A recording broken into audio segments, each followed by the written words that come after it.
Bang on 6:20. Wunderbar. Yes.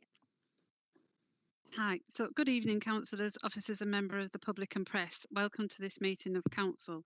Unfortunately, I have this evening received apologies from both the chair of council, Councillor Brenda Loynes. As you know, Brenda is unwell, and also from Councillor Lauderdale, who is currently shielding and does not have any of the required technical support at home to enable him as Vice Chair to chair the meeting. Therefore, in line with the Council's constitution under Part 4, Section 2.1, we need to elect a person to preside over this evening's meeting. If more than one person is nominated, we will have to go to a recorded vote. So can I ask for nominations to chair this evening's meeting, please? I'll nominate Mike Young. Okay. I was going to nominate John Tennant. I was going to nominate Shane, seems he's got his hand up. Yeah, Shane's got his hand up. Didn't he? Yeah, well, so we try and go through the chair, please, which is me at the moment. So I've got nominations for Mike from Tim Fleming. Mike, you are nominating. I was nominating John Tennant. That's John what I was going Tennant. to suggest, but there we go. Shane, you've got your hand up. Yeah, I'll just second John Tennant. Okay, and I've got Tony Richardson with his hand up. I was going to say Shane. I don't think Shane Nominate can. Shane. He's taken a report. Yeah, I don't think Shane can, Tony, but thank you for that. Have there any more nominations? Does anybody? I've got John Tennant and seconded. Is there any dissent? Because I've got no more seconded. Okay, so if everyone's happy with that, I'll just adjourn for 2 minutes because I know John's in the building. It'd be really helpful if we could get him into the chambers. So give me 1 second.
Okay, good evening, councillors, officers, members of the public and press.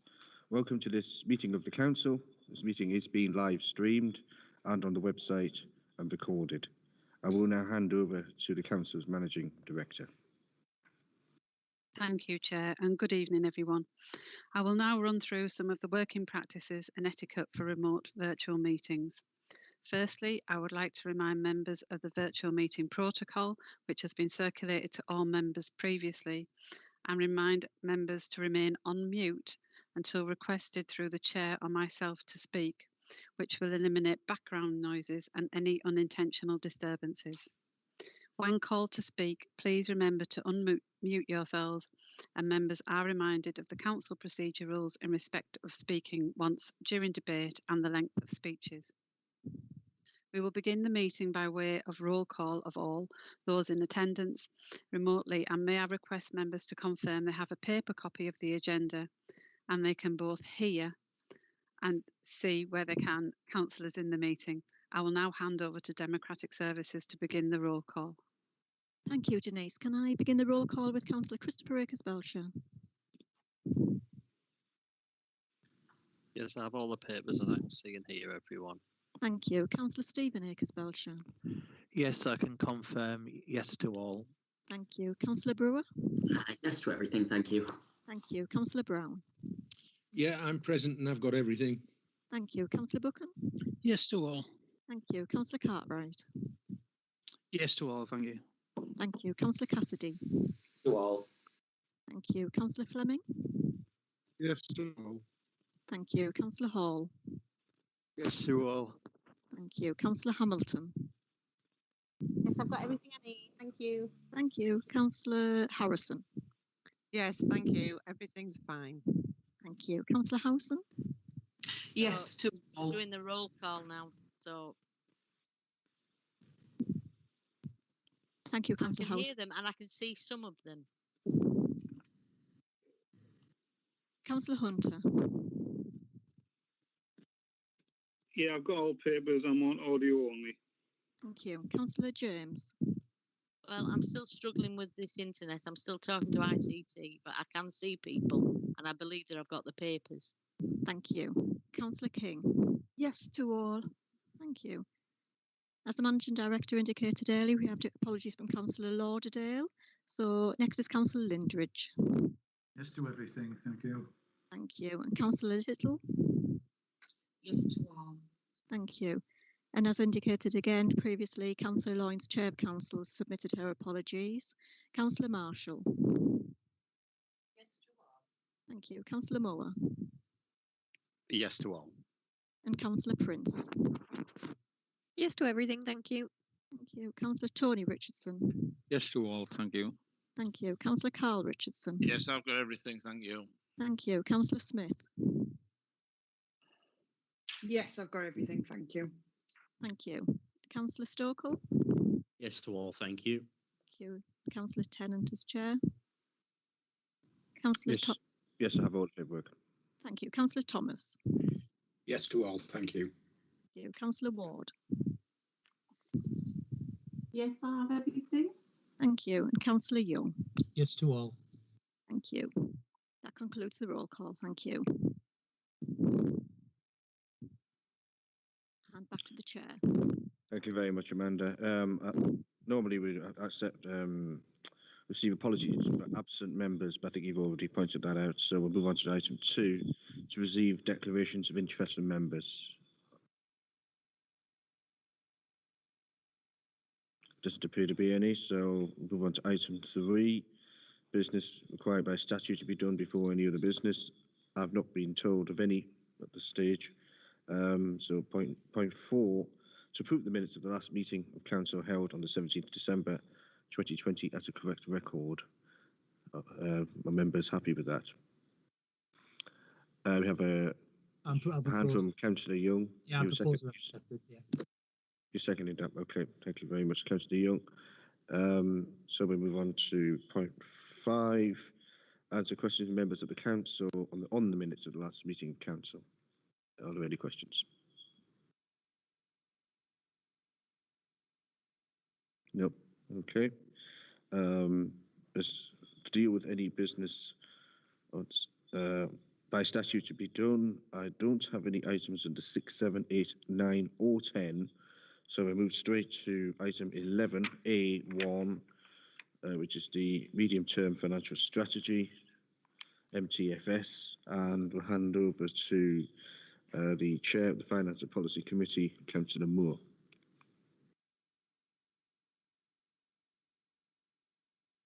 I do apologise, everyone. I've got a hand up from Councillor Harrison. Thanks, Chair.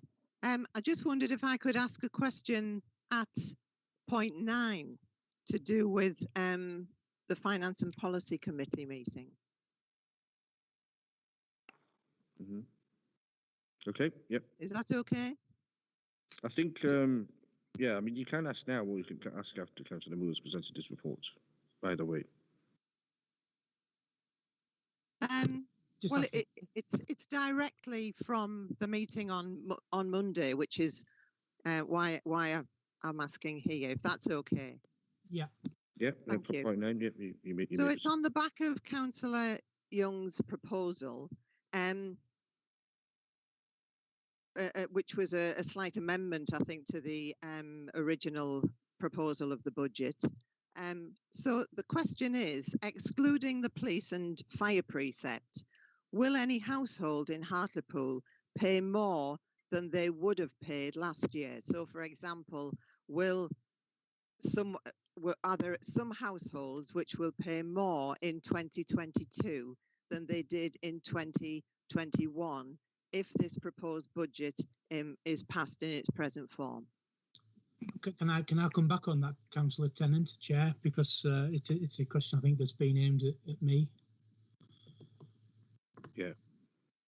Okay. Well, I think the point is we decided on Monday that we were going to look at using reserves, and I think we all agree that to continuously raid reserves into the future isn't the answer to the question of whether we can continue schemes, and schemes that have been put in place to cover COVID are exactly that. And I think if they're time sensitive and time limited, then that's exactly what they are. And I think on Monday we had that debate about whether we continue it. Well, in order to continue it, you would have to raid reserves, and we can't continue to do that.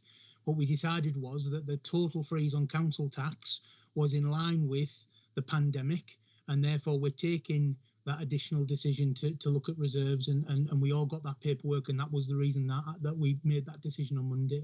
But to answer your question, the facts are that next year we probably can't afford to go anywhere past the 12%, and we're already one of, if not the highest council, highest rate of local authority in terms of delivering the local council tax support scheme.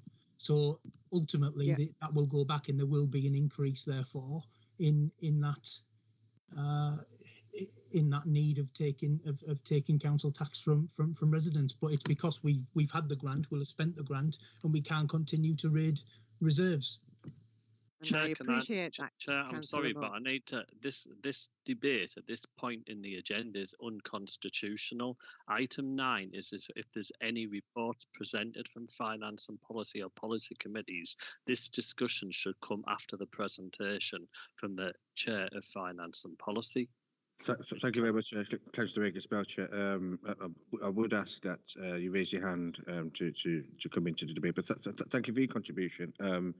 But I will now hand over to. Can I just say it's not a contribution? It's outside the council protocol, and I would ask that you seek advice from Hayley as such. Yes, Councillor Akers-Belcher. That's exactly where I'm going now. So I'm going to hand over to Hayley Martin.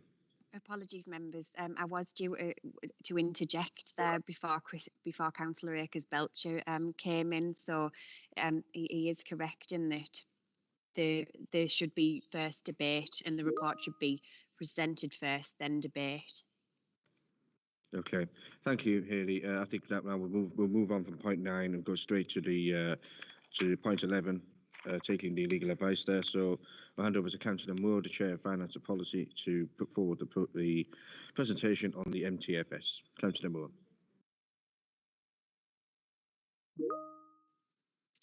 Thank you, Chair. Sorry. So the medium-term financial strategy for 21-22 and 22-23 is the report that obviously that's coming forward from Finance and Policy, and the committee considered a comprehensive report in relation to the financial position for the years just mentioned. The report reminds members of the significant cuts made in government grant over the last 9 years up to 1920, and these cuts were locked into the government's grant funding when the council received in 21-22. The report also reminds members that since 15-16, the government's funding system for councils has shifted the burden onto council taxpayers, including the introduction of the adult social care precept in 2015-16. This isn't a fair or sustainable way to fund local services, particularly children's and adults' social care, which the COVID pandemic has highlighted.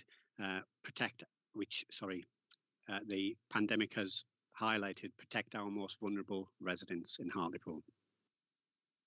The report advises members that for 21-22, the government is only providing 300 million of additional grant funding for adult and children's social care, and the government can people stop chatting, please, because it all pops up on the screen. It's quite unprofessional. And the government expected us to raise the extra 700 million nationally by implementing a 3% increase in the adult social care precept. It would have been much fairer if the government had obviously provided all of that funding themselves. 21-22 will be the 7th year the government has relied on the increase in adult social care precept to fund these vital services, and they keep delaying the long-term funding strategy which needs to come forward. Overall, the government's 21-22 funding strategy for councils is based on a core council tax referendum limit of 2% plus a 3% social care precept. The report to Finance and Policy Committee provided details of the impact on different levels of council tax increase and social care precept on the budget position for 21-22, and the Director of Resources and Development statutory robustness advice. The report also set the impact of these options in the 21-22 budget and the budget support fund available in 22-23. In view of the continuing financial impact of COVID on many of our residents, a freeze in the core council tax and adult social care precept was recommended from Finance and Policy for 21-22. Finance and Policy Committee recognised this defers a budget deficit into 22-23 and will all need to work together to address this position next year. Since all members were invited to attend Finance and Policy on Monday, and all members had the opportunity to speak, and we had a good debate and good discussion about all of these proposals. The report and recommendations have therefore been circulated to members as a separate document, and I would move that the Council approves these proposals en bloc as they are, Chair. Thank you. Thank you very much, Councillor Moore. Seconded. Sorry, is that Councillor Young? Seconded, yeah. Councillor Young seconds Councillor Moore's motion to vote as a whole. So the next person on the list was Councillor Stephen Akers-Belcher. Thank you, Chair. I must say I've looked at the budget, and I think in all we are where we are with it. Nothing seems to have changed from the government's point of view in any government really. We've always had the hand what's been dealt by different colours of government, and sadly nothing is changing in the interest of Hartlepool and the hand we get offered. I must say, in the 16 years I've been a councillor, the proposal to attack the poorest people in Hartlepool and the most disadvantaged communities is just absolutely vicious and absolutely disgraceful. I think anybody who supports this tonight should be ashamed that they are putting the most poorest people in our communities at further risk. These reserves are here for a rainy day, And if it isn't a rainy day now, I don't know, I dread to think what is ahead of us. I just cannot support attacking the poor. This attack, yes, I can be political about it if I want, but we have a hung council here, and I must say, you can expect this kind of proposal from Tories, but to have it from independents will just show the strapline for next elections is, if they support this, vote independent and get Tory. It's absolutely disgraceful. I am so upset that we are proposing to single out the most poorest and the most hard hit in our communities. And as I say, I just think it's disgraceful. I agree, Chair. Point of order, please. I would like to come back after the point of order. Hold on. So can I ask which councillor it was that called the point of order? Sue Little. Sue Little. I didn't catch that. Independent councillor. Okay, and I'm not a Tory. Okay, so Councillor Little. That's not a point of order, Chair. It is. Can I continue? No, Chair, hold on. attacking Hold on. independent council is absolutely a Can point of order. Can we have silence, please? I'm getting 5 different voices at once here. Can we have order, please? Okay, quite clearly, it's Councillor Little has asked for a point of order.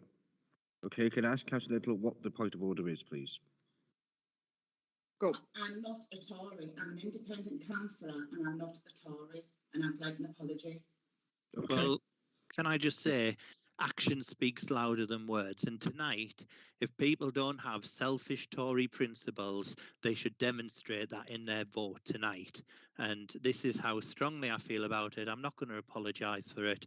I will judge people on their actions, how they vote on this. And if they want to take away and put the pressure on just to interject, people, Chair. so be it. People have got more principles than Tory and Labour principles. That's why we're independent, Stephen.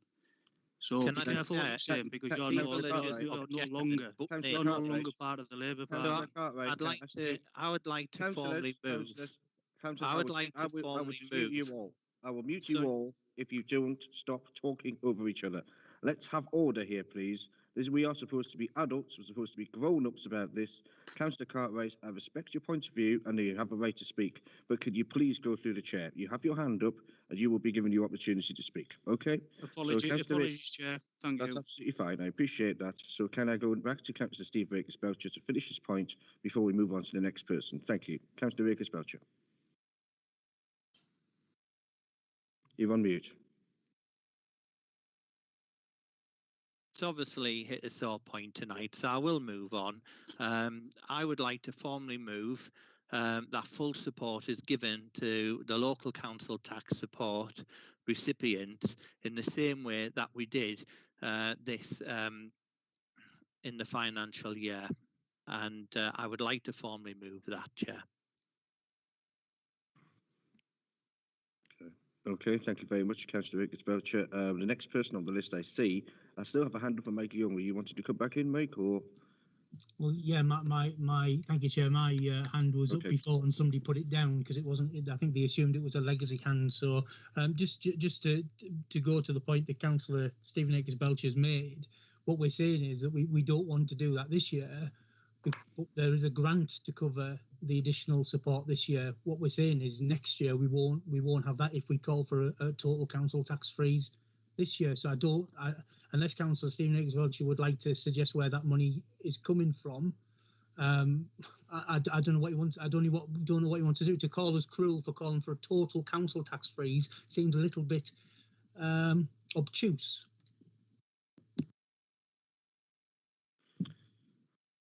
Councillor Rakers-Belcher, you're on mute. Sorry, I think my connection failed. I was still talking. The other point I would like to make, and is it frozen again because my screen keeps freezing. The other point I wanted to say is obviously Councillor Loynes has put her apologies into tonight because she is quite ill. But Councillor Loynes is in support of this budget. She calls for a full council tax freeze and additional support that we can do this year. And she wanted me to get that point across in her absence. Thank you, Councillor Young. The next person on the list we have is Councillor Harrison. Thank you, Chair. could I just have an answer to the question that I asked earlier in plain terms, either yes or a no? Will there be some households in Hartlepool getting a bill through in council tax that where they will be paying more than they did last year? Chair, would you like me to answer that? Chair. Yes, that's okay, Councillor Moore. Yeah. Yeah, I can answer that, Councillor Harrison. And the answer is yes, there will be some people who pay differently to next year. And the reason why they'll be paying differently is because their circumstances may change. Some people may have been in receipt of local council tax support last year and have now moved into employment. Some people who were in employment last year and are not will receive local council tax support, and they will receive the most generous scheme within the Tees Valley. So nobody can say that every single resident of this town will pay the same as last year, because individual circumstances will change. What we can say is that we're excluding that and excluding the precepts you mentioned, everybody will receive a council tax bill this year that was equal to the council tax bill they received on the mat at the same time as they did last year. Can I just come back on that, Chair? Yes, you can. Yeah, I'm going to support what Councillor Akers-Belcher said earlier. I think that what is happening here is that the most vulnerable financial people in Hartlepool are going to be worse off because of this. And although I would have been extremely pleased to support a freeze in council tax this year, because of the particular year that we've had, the pandemic has cost an awful lot of people their jobs, their livelihoods, and so on. And to actually raise council tax at this time, I thought would be cruel, apart from anything else. So I would have supported the council tax freeze, but this isn't a council tax freeze overall.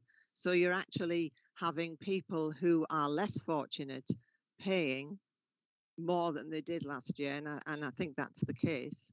And the people who can afford to actually have a raise will be paying the same, so they won't actually be paying any more. So I think it's a very difficult decision, but I certainly wouldn't support. I wouldn't. Sorry, can I just finish? I wouldn't support the budget as it stands at the moment. Thank you, Councillor Harrison. We'll run now to Councillor Christopher Akers-Belcher. Wow, no point of order anymore. Thank you, Chair. It's just like, you know, looking at the budget originally on local council tax support, we had unspent money of £300,000 that was brought forward that was going to help, like, you know, with a scheme to support local council tax support peers for the coming year. And the papers were quite clear that there was £1.297 million that was available for a scheme to help people who were receiving local council tax support.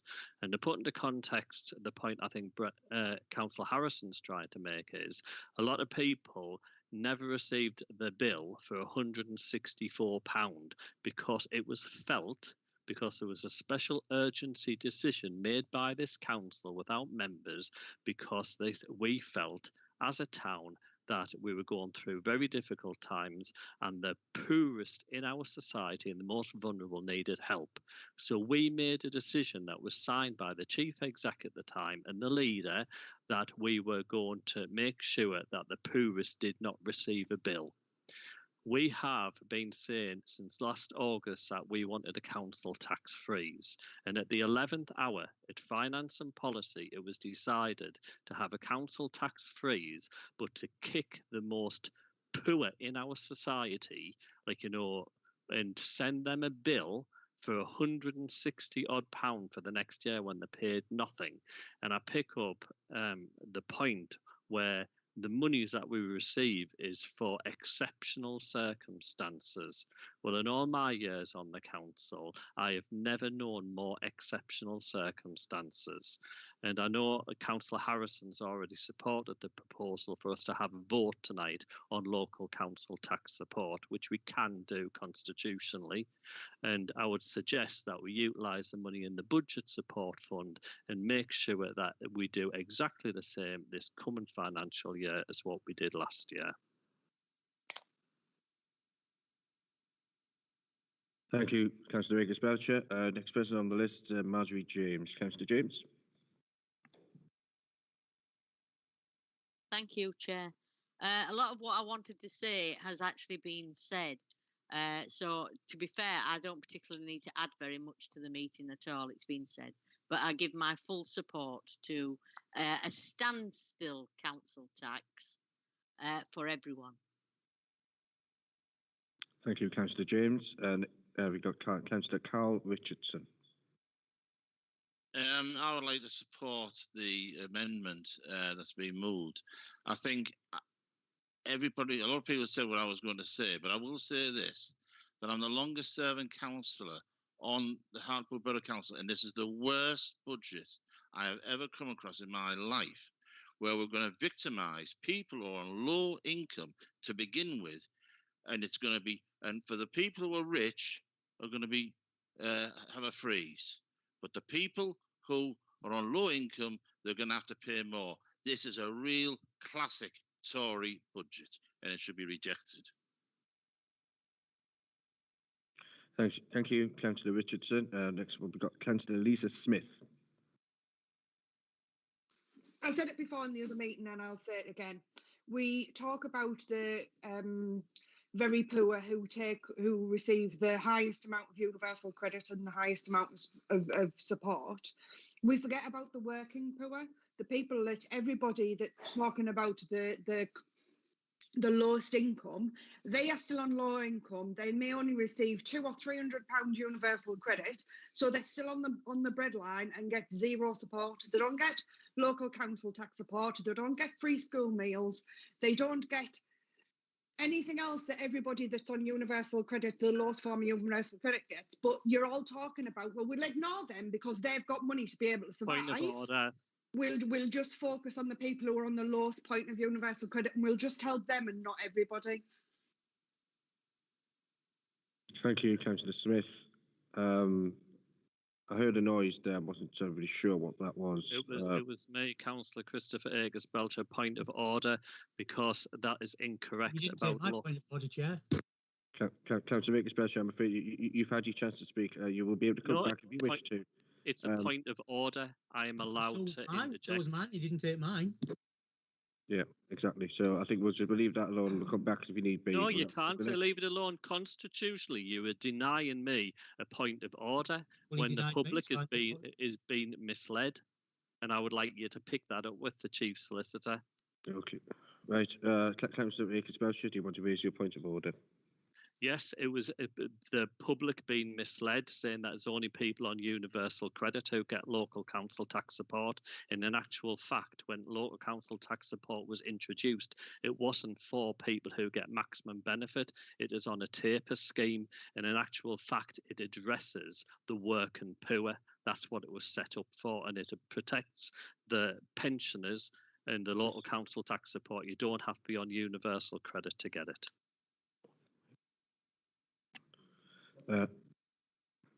Thank you, Christopher Akers-Belcher. Next person on the list is Tony Richardson. I'd like to ask the Chair, how much money are we looking at here? Chair, can I come in, please, to help with the debate? Can I come in, please, Chair? Yes, you may. Thank you. What is being proposed is different to what we discussed at Finance and Policy, and I need to adjourn the meeting and discuss with our Chief Finance Officer so that we can give you the robust information that you require. Thank you. So we will adjourn the meeting and we'll come back after the discussion. Can I ask for the live stream to be paused? Can I just ask for how long are you adjourning? Hello? 10 minutes. 10 minutes, Marjorie. Okay. Cup of tea.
Okay, members, we're back on live stream now, so I'll hand over to give advice on the financial situation. So I'll hand over to Chris Little.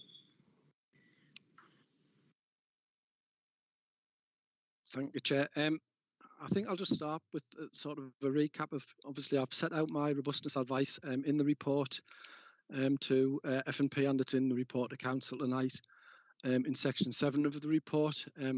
Obviously, in consideration of this issue, you need to bear in mind that robustness advice, which obviously my advice is about the Council's budget position and the choices around the level of council tax increase and local council tax support are ultimately members' decisions reflecting the advice I provide. If I could refer members to the report and page 18, I'll just give members a few moments to get to that page. Yeah. Sorry, Chris, what page was that? My apologies. Page 18. And it basically, the most of the page is taken up with the table, and it's across the top. The table has 3 options: option 1, option 2, and option 3.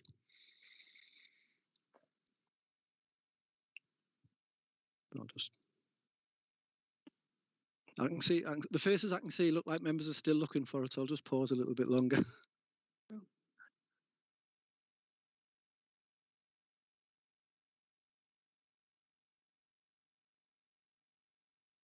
Members happy I proceed? Have they found the page? Because I think it'll be really helpful if members have got the page in front of them.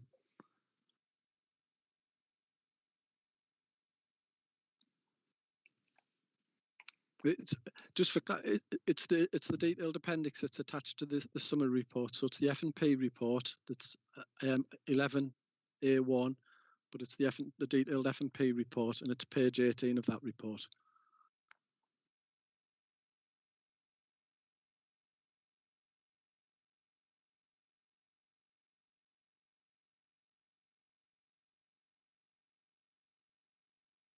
Yeah, happy if I proceed? Yeah. I think what I'm wanting to point out to members, Finance and Policy Committee were presented with various options around the potential one-off support for local council tax support households, and those options are shown on that page. Effectively, the option that's being proposed tonight is effectively a 4th option. The police and fire haven't yet set their precepts. Police are allowed an increase of up to £15 at Band D, which equates to £10 at Band A. Fire are allowed a 1.9% increase, which is broadly a pound at Band A. On the basis that those organisations go to the maximum permitted increase, what effectively is a 4th option tonight, that would actually cost about £1.68 million. As you can see in that table, it follows the same principles as the other options. Effectively, it would overcommit the funding that's available of the 1297 by 384,000. And what we'd set out as the options for F&P were to leave an uncommitted balance to manage risk. All of the options had an element of contingency in, because obviously at this stage we don't know how many households will be eligible for local council tax support. We've got built in a contingency, but that may prove to be insufficient depending on the ongoing economic impact of the pandemic, and leaving some uncommitted funding would obviously be extremely helpful. This option would require another 384,000 of funding to be found. Effectively, if you then looked at the position on the Budget Support Fund, the proposal from Finance and Policy Committee would have left the Budget Support Fund uncommitted at the end of the 21-22 financial year, so effectively to support 22-23 of 4.416 million. This proposal would reduce the Budget Support Fund to 3.047 million. That Budget Support Fund needs to be seen in the context of the budget deficit that we face for 22-23 of 5.639 million. And obviously that includes the deficit deferred from 21-22, so most of that deficit is known. So I just think it's important that before members make the decision, and this is difficult, really difficult advice to give, because I can understand the sentiment in relation to this issue, but this will make the council's position more exposed to risk because we'll have a lower budget support fund than the option that's come forward from Finance and Policy Committee.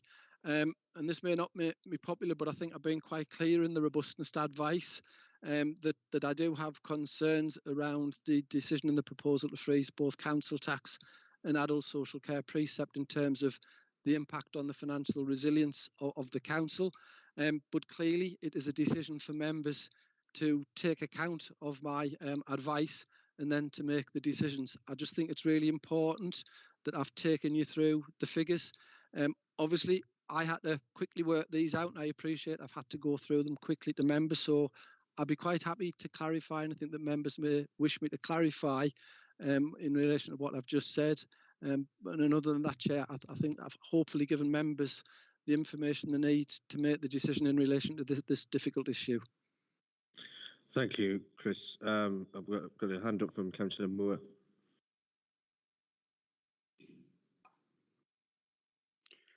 Thank you, Chair. I'm astonished, disappointed and annoyed with some of the comments that have been made tonight, unfortunately. I think there has been some abhorrent political points being scored tonight. The budget that has been put forward ensures that the grant funding that is available will benefit everybody in this town. Everybody, not just a couple of people, not just a certain select a group of people in this town, everybody, which is exactly what some of the people who criticised the leadership last year when we gave 100% to local council tax support claimants, those councillors criticised us for doing that and said that the money should have been used to benefit the wider population of Hartlepool. I think some of the proposals that have been made tonight are just terrifying when taken into context, of the financial situation we face. I feel that if people aren't prepared to look at the most robust advice moving forward, if they're prepared to spend all of the rainy day fund this year, then not only are they going to hurt residents this year, they're going to hurt residents for years to come. If you do not have the backbone to make difficult decisions tonight, then you do not deserve to hold the responsibility you do. And I would move, Chair, that we go to the vote as have been put. Seconded again. Thank you, Councillor Young. I think Councillor Moore is right that we should move to the vote because we've had a long enough debate this evening, and a lot of very forthright opinions have been put forward. So I'm moving now to go to the vote on the motion. Yeah, Councillor. Point of order. Chair. Yeah, can I ask what the point of order is on, please, Councillor Belcher? Yeah, the Director of Finance has asked members if they have any questions for clarification. Therefore, I would like to ask a question of clarification, which I'm allowed to constitutionally. Okay, Councillor Belcher. Thank you, Chair. Within the calculations, it states that it would need an extra £300,000, for the proposal that's been put on the table that we're going to vote on. In actual fact, can you just clarify, there was £300,000 that was carried over unspent for this fund from the previous year, and there's also monies that it states that the budget support fund is going to benefit in the recommendations that we're going to be voted on tonight for any unspent money of the over £15 million COVID grant that the council has received. Is that not correct? That I think it's a bit one-sided to say that the budget support fund will be down to £3 million when in actual fact, that's what it's there for, rainy day. And there's a proposal tonight to put extra money in from the unspent COVID grant money where we've received an extra £15 million this year. Is that not correct? Chris Little. I think there are a couple of points to respond to. I think in relation to the 300,000 from the underspend in the current year, that's reflected in the available funding that I referred to in the table of 1297. In relation to the COVID funding, I think we've brought previous reports in relation to the funding that's received in the current year, which is approximately £12 million. And I think we've brought forward a report that showed the members that that funding was committed for costs that we've incurred and income losses in general services and the collection fund that aren't picked up from other grants. In relation to the additional allocation that Councillor Jacobs-Belcher has referred to, that's detailed on page 8 of the report. And I'll probably repeat, because obviously not all members were at F&P, and the advice I gave to F&P in relation to that. And nationally, the government have provided a further tranche of funding of 1.55 billion for councils for COVID costs in 21-22. Our allocation in Hartlepool is 3.178 million. The government have been very clear in terms of the types of costs pressures they think authorities will face in relation to that. And as detailed in the report, it's in relation to adult social care, children's social services, public health services, household waste. That one makes me puzzled, but I think it's because everybody's working from home and we're collecting a lot more waste and it costs a lot of money to dispose of it. Shielding the clinically vulnerable, homelessness, rough sleeping, domestic abuse, managing excess deaths, support for reopening the country, and additional costs associated with the local elections. Apologise for reading a list from the government. I think I also advised F&P, and it's very relevant to this committee, that on the 21st of January, the Department for Health and Social Care wrote to chief executives and leaders and highlighted that they expected a significant proportion of that funding to be spent on adult social care. I think that underlined the fact that the government said that's the last money we're going to receive. I advised F&P that there are significant risks around the costs that we'll incur against that funding. The statement from the letter from the Department of Health and Social Care, I am sure will end up in the hands of the care providers. It's clearly directed the care providers to councils for extra funding next year and not to central government. So there are huge risks. I think my advice to F&P and equally to the council is that it is too early to commit that money. My professional view would be it would be unwise because we don't know how much will be spent. But we were open with members in the report that hopefully we don't have to commit the whole of that, and hopefully some of that money will be available to support and bolster the budget support fund for 22-23. And I think just a final point would be just to reiterate again the point that we are facing through decisions that members respectively are making a budget deficit for 22-23 of £5.6 million. And it would be better, obviously, and more robust if we had a greater budget support fund to help manage that position. Because in 12 months' time, when we're here, you will be faced with some incredibly difficult decisions around how that deficit's addressed. And some of them may take time to implement. So running with a budget support fund of only 3 million, when the proposal that came out of F&P was 4.4, it would be more robust to have more money to deal with that. So hopefully that gives members the information that they need in relation to what was reported to F&P. Thank you very much, Chris. I'm reminded that we should really move to the motions put forward. Can I speak, Chair? Yes, it's Councillor Lindridge. Thank you, Chair. Yeah. I won't go into too many figures at all. This is complicated. We've had members' briefings on the budget. I've been on finance and policy for 5 years, and I thought I'd taken all the considerations, that Chris Little had put forward. Now, we actually wanted a 2% and a 3% core increase and a 3% precept. We discussed the implications on this and the pain that would be inflicted onto local residents. He fully understands the situation in terms of how difficult a decision it is for members to make these decisions.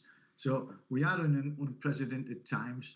I do feel that the budget that was presented for recommendation was robust, and it was based on the reserves that we could manage and protect us the following years.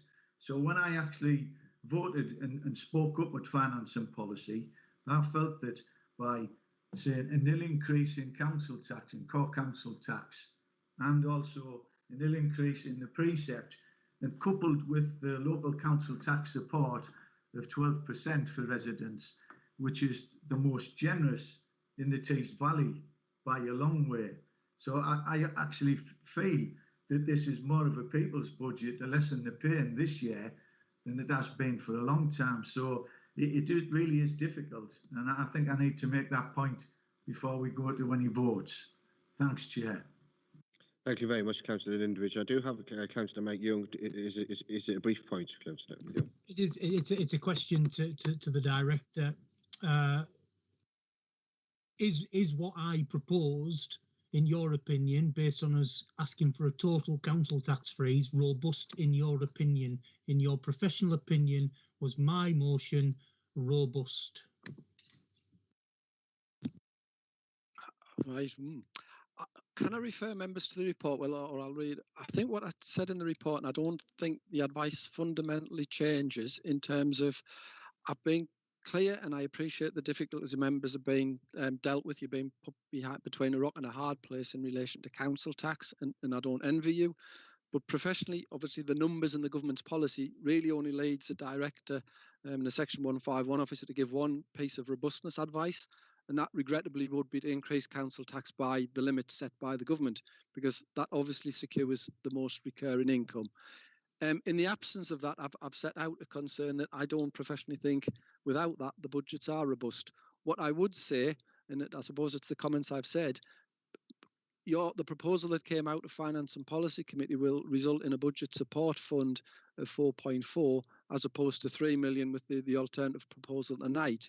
So in terms of degrees of robustness, the proposal from FNP is better than the alternative tonight, but I wouldn't go as far as saying any of the proposals are robust financially because of the implications in relation to council tax.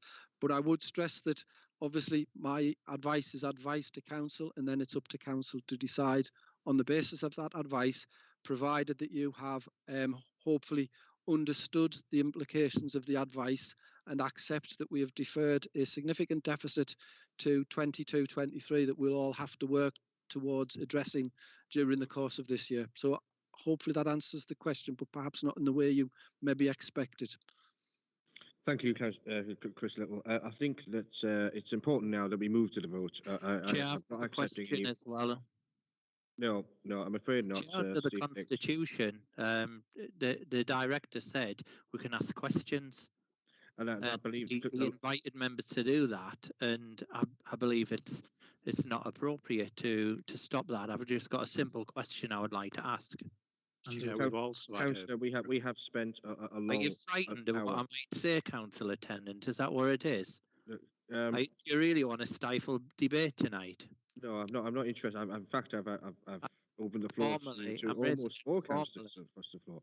I will ask you to speak through the chair, please, Councillor Rickes-Belcher, as you know. And I think we've got to make clear to all members that tonight we've had a lot of debate, and we've had a lot of information, very important information being relayed across. And I think the points have been made from all sides. So I will ask you, Councillor Rickes-Belcher, whether the question that you want to put forward is a quick one. So Chris will be able to answer that, and then that is the end of this debate, and we will move to the vote. We know that you have put forward a motion, and we will have a vote on it. So, Stephen, you can ask your question. It'll be a lot quicker than what's just come out from yourself. The question I would like to ask is under decisions made by local authorities, and in particular our local authority, there's always an impact assessment carried out, and clearly in the documentation of the council on each decision which is made, there is a question on how this will affect family poverty. Could the director tell me if that consideration has been given under the process which has always been taken out, and if so, how does this decision impact on family poverty?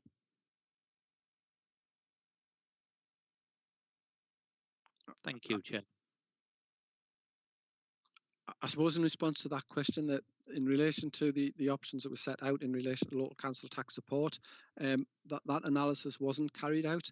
And I think the rationale behind that was that the council has a 12% local council tax support scheme, and it has had that for 7 years now, I think, from memory.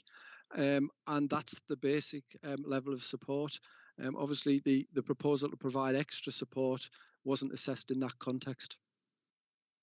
Why, Chair? Why was that not allowed? This is highly irregular, and it's a legal requirement, is it not, to do this? So therefore, I would seek legal advice whether we are actually moving closely to breaking the law as a local authority, when every budget we've had, we've always made this assessment, and I just can't believe we haven't done this. And I think the reason is because we know it will affect family poverty.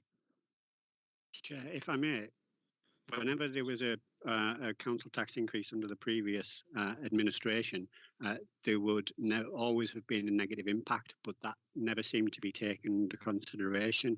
And similarly, under the Constitution, we have now more than twice had a request to move to the vote that has been seconded. Yeah. So I would formally, again, for the third time, move to the vote, Chair.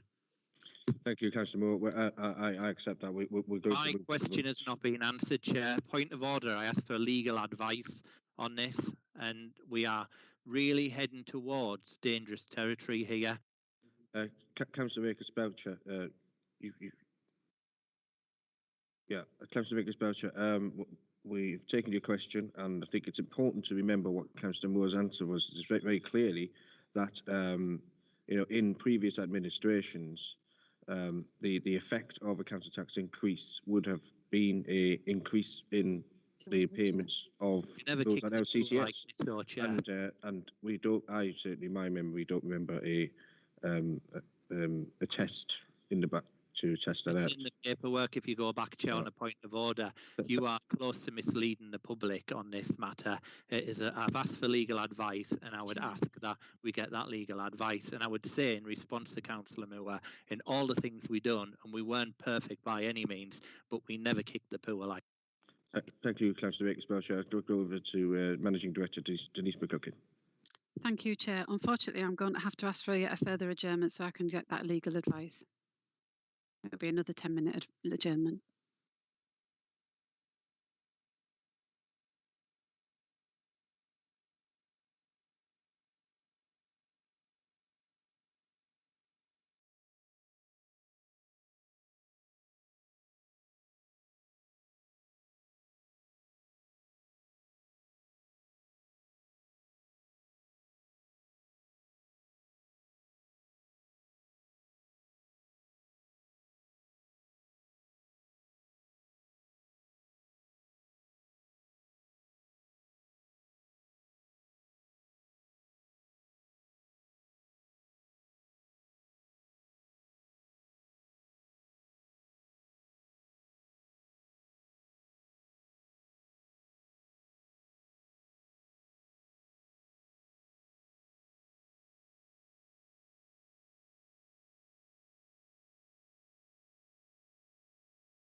Hopefully this will be the last time. Can I remind members to be on mute? Okay, thank you for your patience, members. I'm going to hand over to Hayley Martin, Chief Solicitor. Thank you, Chair. So I've considered it, and my view is that the proposal before members does not impact on any protected characteristics of individuals, as the budget decision will apply across all eligible LCTS households. Thank you very much, Hayley. I think that now we've had debate, so I think we're going to move to the vote as it has been proposed and seconded by 2 councillors this evening.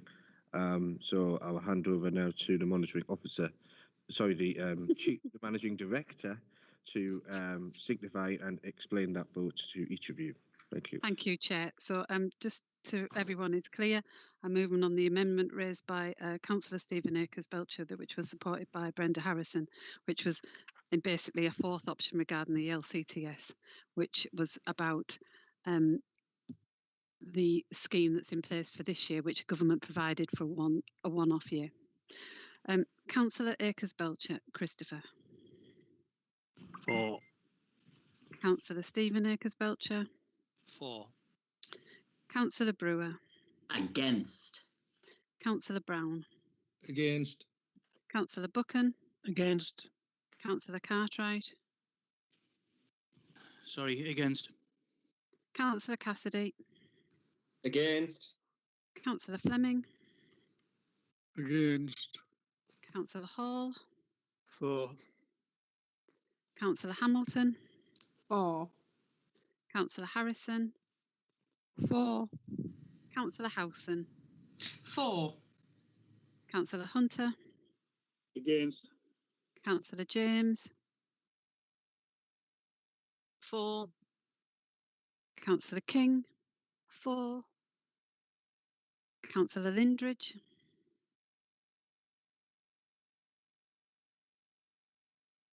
Councillor Lindridge.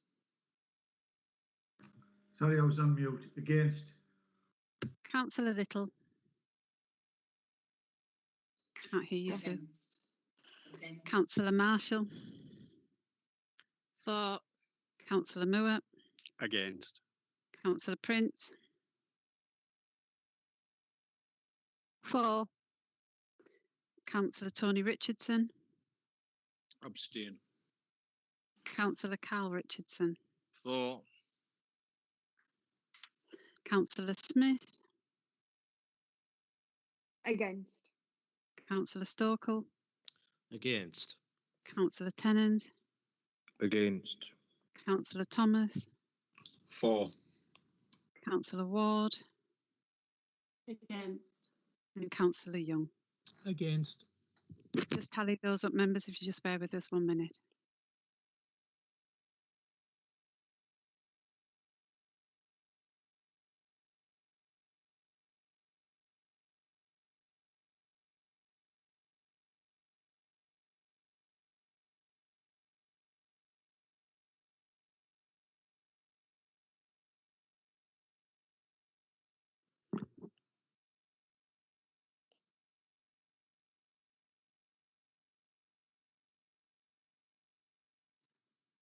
That motion wasn't carried, Chair. So we go now to the first motion, which was. Can I ask what the vote was, please? Sorry, it was 12 for and 15 against with 1 abstention. Okay, so we'll now go to vote on the original proposal from Councillor Moore to vote on the recommendations as set out in the report in front of members. So, Councillor Christopher Akers-Belcher. Against. Councillor Stephen Akers-Belcher. Against. Councillor Brewer. For. Councillor Brown. For. Councillor Buchan. For. Councillor Cartwright. For. Councillor Cassidy. For. Councillor Fleming. For. Councillor Hall. For. Councillor Hamilton. Councillor Hamilton? I'm sorry, I can't support this. I'm against. Okay. Councillor Harrison? Against. Councillor Howson? Against. Councillor Hunter? For. Councillor James? Against. Councillor King? Against. Councillor Lindridge? For. Councillor Little? Councillor Marshall? Against. Councillor Moore? For. Councillor Prince? Against. Councillor Tony Richardson? Abstain.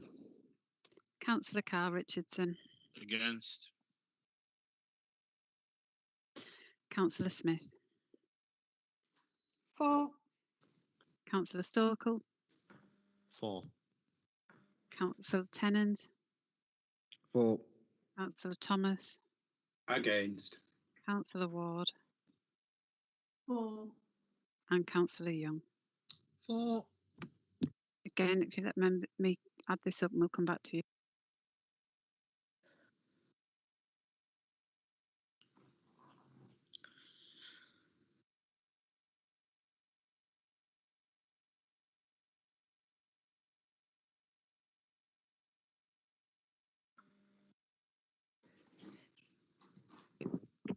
So that motion has been carried with 16 for, 11 against and 1 abstention.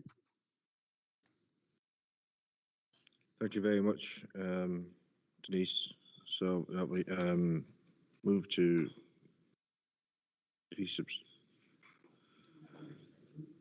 yeah, sorry, I'm a bit confused with what's going on. Right, so we've got the next item on the agenda. Can I just ask a legal opinion, please? Yeah, I don't believe we've actually. You can roll your eyes all you like, Councillor Tennant. I don't believe I we've didn't. set. I didn't roll my eyes. You did. Yeah. I don't believe we've set a legal budget tonight, and therefore I would request that we actually receive council's opinion. I think the legal advice, and I'm sorry, Hayley, but the legal advice was absolutely unacceptable tonight, and therefore I think if this council doesn't get a legal opinion, I certainly will, and I think we need to refer ourselves to government on this, because I think the advice we've got was not correct. Chair, can I come in? Yep. There's been some comments against officers tonight that have upset me. Could you clarify exactly what it is that you are unhappy with, Councillor Akers-Belcher? I don't think we're being compliant with the public sector equality duty tonight, and the legal advice I saw did not cover that. And as I say, I've never criticised officers before, and it's not in the 16, 17 years I've been a councillor, I've never done this. But I just think what we've done tonight would make the Sheriff of Nottingham look fantastic. And to be honest, I don't want to criticise officers, but I feel really strongly about this, and people can attack me all alike on this, but I don't think under the law we have carried out the correct process of a legal budget tonight. Chair, can I ask if that's seconded, and then I would ask for a vote if it is. Do we have a seconder? I'm happy to second it. Right, Chair. The members, can we go to the vote of whether that's carried or not?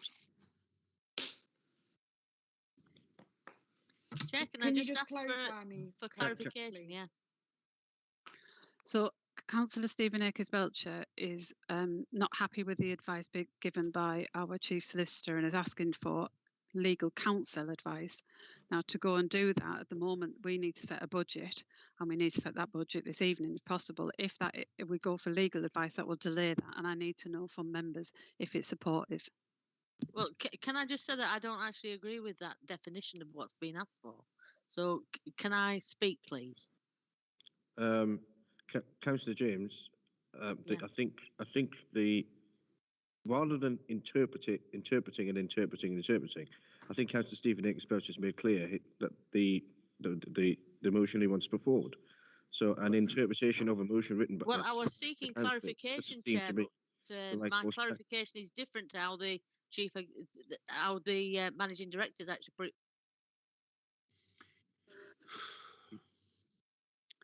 Go on, Can I mute. clarify? Can I clarify? Marjorie, you're on mute.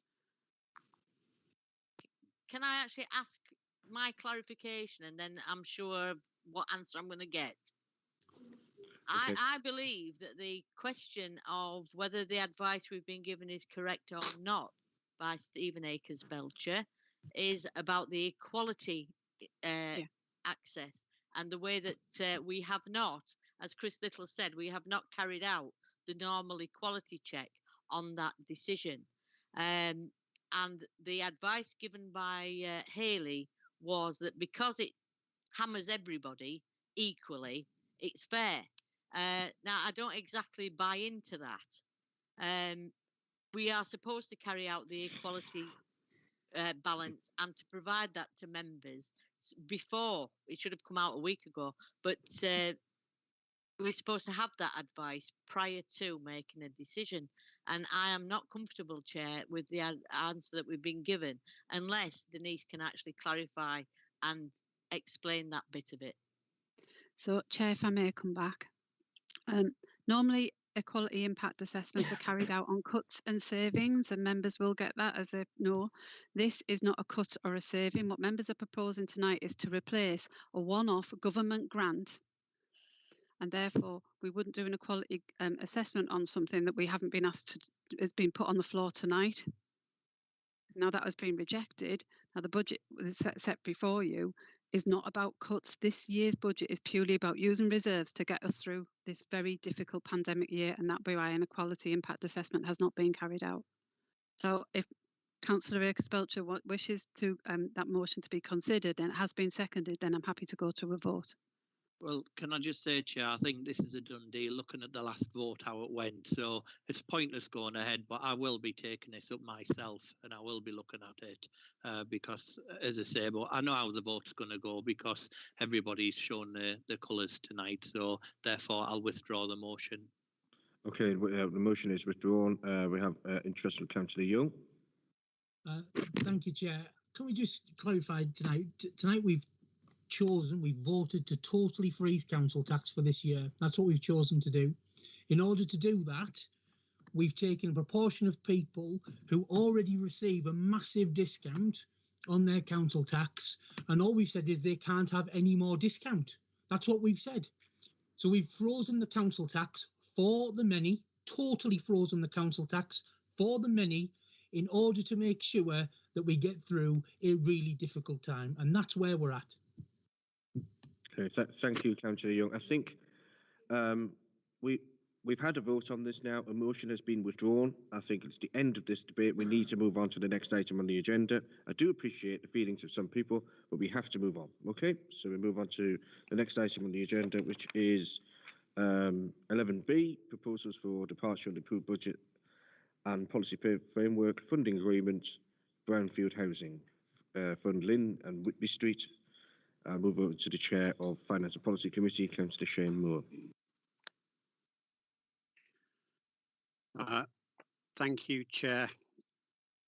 I don't know if I need to go through the report that's in front of people. It's quite self-evident, and I assume that all members have read it. I would therefore move that we accept the scheme that's been put forward and vote in agreement with the recommendations so that we can add much needed new housing stock into the Council's housing revenue account.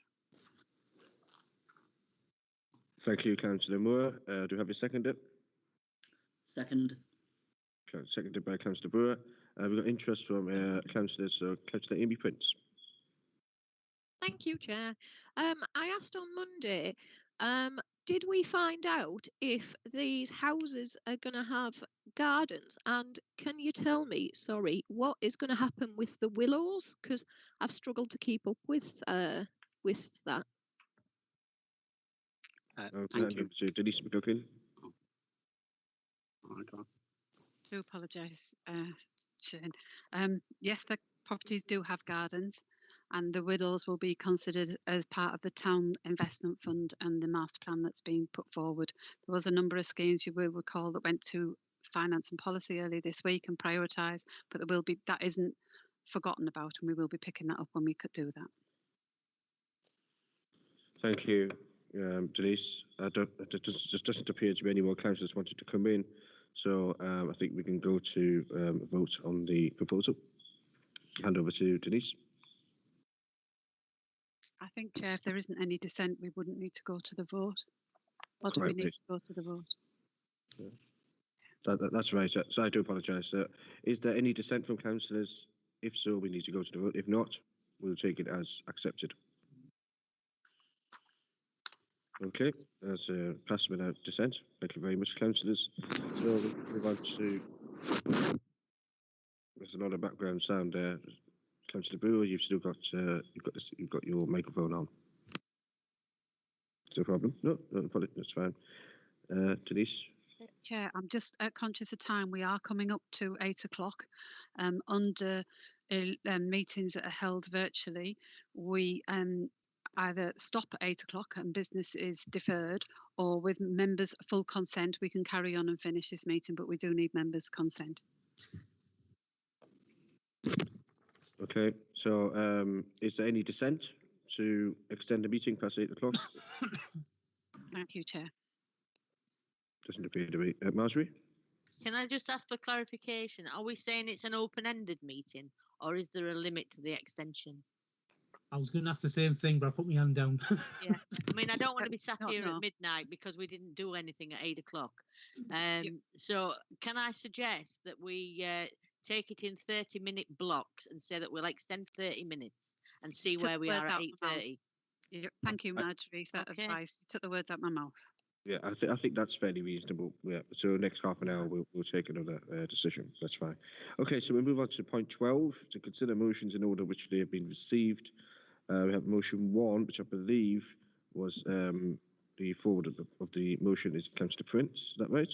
Thanks, Chair. It is. In light of the last 10 seconds, I'm assuming that everyone has read it and I don't need to read it all out. I can see some nods, that'll do. But I do have a couple of things that I would like to say in support of this motion, and I think that it's clear the passion that everybody has shown so far in the meeting. We all care about the town. No matter our opinions, we all care, and we care about our residents. And so I've done a little bit of research around universal credit, and as of September last year, there was 4,800 people in Hartlepool claiming universal credit, and that was an 1,800 people rise in 12 months, and it's 8.4% of our population. And then I looked a little bit further, and so 16% of our 20 to 24-year-olds in Hartlepool are claiming universal credit while they're looking for work, and the national statistic for that is 9.2%, so we're quite significantly over the national average, and we all know that there's problems with employment in town. And so when I looked at what they could claim, and then after their bills, it would end up where they had £45 to feed themselves for the month with this uplift gone. And I think that we can all agree that 45 quid is not a lot of money to feed yourself for a month. And I can provide all of the evidence if any councillors would like this via email of where I've found these statistics from. And really, I don't think I need to say much more than that. I would just hope that you would support it. Thank you. Thank you, Councillor Prince. We've got Councillor Brenda Harrison. Thanks, Chair. Yes, I'd like to second the motion and just add to what Amy has said about the fact that Hartlepool, as you all know, was a trial area for this. So our residents on universal credit have had to deal with this for a lot longer. So the whole system really, in my opinion, needs looking at. But I think what to actually give extra money and then take it away from people is absolutely disgraceful. So I would hope that you would support the motion. Thank you. Thank you, Councillor Harrison. I don't have any more hands up, so I think it's fair to just go straight to the vote on the motion. So I'll hand over to our Managing Director, Denise McGuckin. Thank you, Chair. My ambition of being a teacher taking the register is fully fulfilled this evening. Councillor Christopher Akers-Belcher, for or against? For. Councillor Stephen Akers-Belcher, 4. Councillor Brewer, 4. Councillor Brown, 4. Councillor Buchan, 4. Councillor Cartwright, Amy, I think it's very well thought out. Form 4.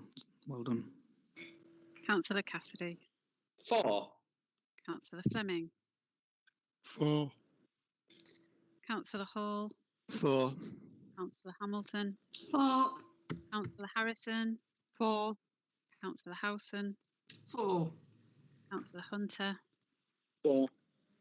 Councillor James, 4. Councillor King, 4.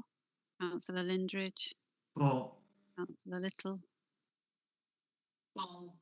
Councillor Marshall, 4. Councillor Moore, 4. Councillor Prince, 4. Councillor Tony Richardson, 4. Councillor Carl Richardson, 4. Councillor Smith, 4. Councillor Stokel, 4. Councillor Tennant, 4. Councillor Thomas, 4. Councillor Ward, 4. Councillor Young. 4. That was carried unanimously, Councillor Prince.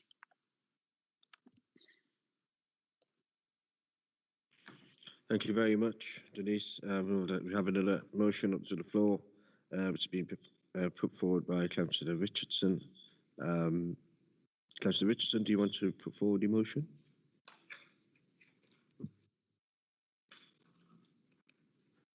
You're on mute, Tony. Cheers, Mike. Yeah, it's about the antisocial behaviour. The last couple of meetings I've been to on the Safer Hartlepool, I think the last one I went to was up by 70%. That's a lot. And there's an app out here that we can use, and I can't see why we're not using it. Now, I don't know if the prices are right on this, because the first time we were told this app was going to cost us £7,000. But when I got paperwork back that day, the noise app for Hartlepool will be a one-off setup cost of $540 and an annual subscription of $865 plus VAT, based on a 12-month contract. Now, the people that are choosing this app just in our area alone, Durham County Council use it, 13 Group, Accent Group, Sunderland City Council and Darlington Borough Council. And I can't see why we aren't using it. It saves you putting feet on the ground. They can use the app, phone it in, and then the officer can say, right, well, then we've got a problem in, say, Stockton Road. 10 people have phoned in with the app. So I can't see why we're not using it. It could benefit. Thank you, Councillor Richardson. So you move the motion. Do we have a seconder for the motion? Yeah, please. Who's that? Chair, if I may, Can you take to interject. straight in there? Chair. Yeah. Is that Councillor Cartwright? He's on. Yeah, thanks, Chair. I did have my hand up. If I may, Chair, there's a bit more detail than Councillor Tony Richards alluded to. I've been involved in this for quite some time, and I've done a lot of consultation with senior officers as well as. Again, I've already costed it. I've shared it with the Director of Regeneration Neighbourhood Services. It is an app which the government actually recommend to use. There's a lot of councils that already do use it, and I think it will benefit every single person within Hartlepool with regard to antisocial behaviour, and in particular noise complaints. So if I may, Chair, I would like to just move the motion direct to a vote to get the app. I know that you've already expressed that you're on board from a neighbourhoods viewpoint. So can we just move straight to the motion to get the app for the benefit of Hartlepool people? Thank you very much, Chair. Thank you, Councillor Cartwright. Just to clarify, you mentioned me in there that my view was that it can be discussed at the Neighbourhood Services Committee, and I'm happy for that to be the case. It's not necessarily at full council at this stage. So just to clarify that point. So I've got Councillor Cassidy. Sorry, Chair, can I come in just to give members some advice? Unfortunately, what Councillor Cartwright is proposing, we can't do constitutionally, Councillor, because we have to obviously go through a procurement route. We can't just get the app. So unfortunately, that motion that you're proposing, we can't do. But if it goes to Neighbourhood Services Committee, all procurement options will be considered, and then a report will go back to Finance and Policy, because then the funding would have to be identified. And I appreciate the numbers do seem small, but that is what our constitution says. Thank you. Chair, just to come back at that, Denise, thanks very much. But this is the only app which the government actually recommend to use. So it's pretty much streamlined the procurement piece for you. So yeah, it is the only app which the government recommend that we use anyway, legally. Thanks, Okay. Chair. Councillor Cartwright, I mean, I understand your point, but there is a constitutional process that this council has to go through, and if anything to do with procurement, whether it's the only one or whether there's 5 or 6 different options, we still have to have a proper procedure to go through procurement, and that's already been set up by Denise. So I will now move on to the next councillor on the list. Next councillor on the list will be Councillor Cassidy. Yeah, thanks, Chair. I do love this motion, Tony. I wish this sort of technology was around when I was a kid back in the 90s. Having noisy neighbours growing up wasn't considerate. It was a long process to go through, but I absolutely adore this motion. I can't wait to get it. Team all work together, hand in hand. I'm sorry, that's me. Leslie Hamilton. Yes, Yeah. sorry. I think, can I just add here, the No, community... Leslie, no, that there is a process here. You are on the list. We will come to you soon. Councillor Cassidy is speaking at the moment. Oh, I do apologise, Your Honour. Okay. Yeah, so I was saying, Tony, I will be supporting this motion. I can't wait to take it to Neighbourhood Services. I really look forward to getting this through and working with Tony and Lee as well. Thank you very much, Chair. Thank you, Councillor Cassidy. We now have Councillor James. Thank you, Chair.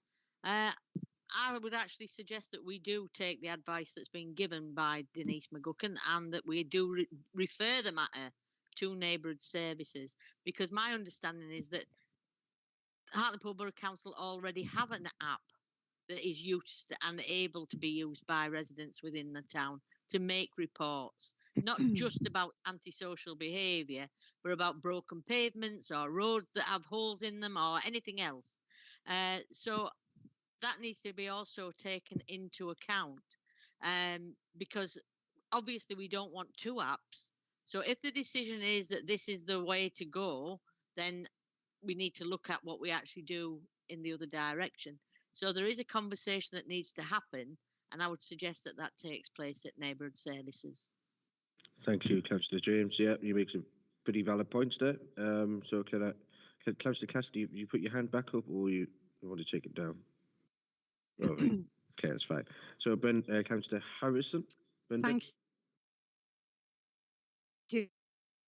Well, I grew up in the 50s, Tom, so there wasn't even a mobile phone then, let alone an app. However, I think this is a really good idea.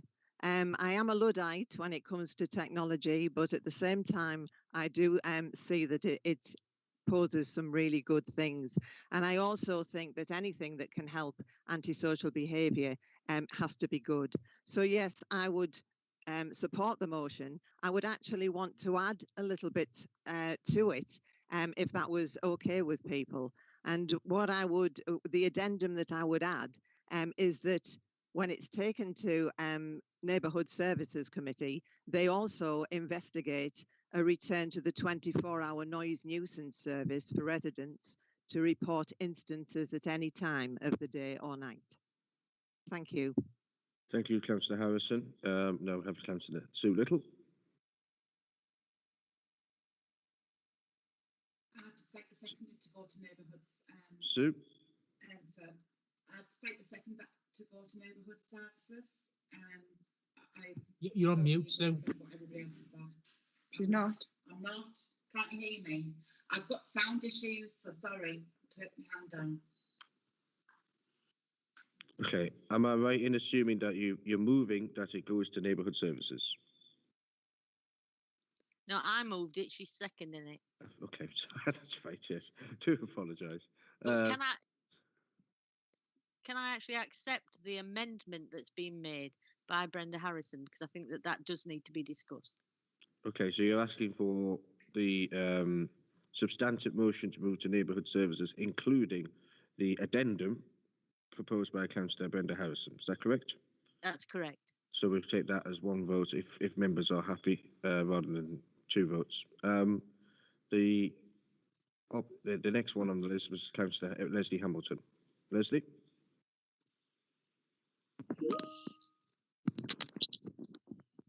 Thank you, Chair, but I'm withdrawing my comment. Okay, thank you. Okay, thank you very much. Councillor Cartwright, did you want to come back? Chair, yeah, thanks for that. Just to probably concede to the fact that it needs to go to neighbourhoods, so thanks for that very much for that direction. But just to probably reiterate with the piece that Marjorie brought up, the council app at the moment doesn't give us that facility that this app does actually do for us, and to probably back up what Brenda's saying, and I completely agree with her, the app, obviously, with it being on your own phone, gives you the facility to report 24/7. So yeah, I concede that it does need to go to neighbourhoods because clearly people need to know more about it. But it is a fantastic opportunity, and thanks very much for all the comments, because I think that the proposal from Councillor Richardson is second and on. Thanks. Okay, thank you very much, Councillor Cartwright. I think the more detail of this motion and the app itself is probably doesn't need to be discussed here. It can be discussed in neighbourhoods, and of course, all councillors are open to attend neighbourhood services to make their points clear on it. So I do have one more councillor coming in, Councillor Brown. But can it be the last one so we can move to the vote? Okay, Councillor Brown. Thank you, Chair. Yeah, it was just to clarify. It's all right having an app that you can complain on 24 hours, but I think when Brenda brought up the point, it was that somebody would be at the other end accepting the complaint 24 hours, not just us writing in an app that doesn't get looked at till 9 o'clock tomorrow morning. Can we make sure that that is taken to neighbourhoods along with it? Thank you, Councillor Brown. Yeah, I mean, I think that's largely what the motion is driving at. So I think that's fair. I think we can go to the vote, but I think I need to go to Denise first. Denise? Chair, if I may, it seems to be warmly accepted Hello? by Tony, can Hello? you put yourself on mute, Tony? I don't think there's any dissent, Chair, then rather than go to the vote, unless anybody has any strong objections, I can't see any hands going up, so I think that motion is carried and will go to neighbourhood services along with the amendment. Okay, that's good. So we move on now to point 13, to receive the Managing Director's report and to pass such resolutions thereon as may be deemed necessary. Denise.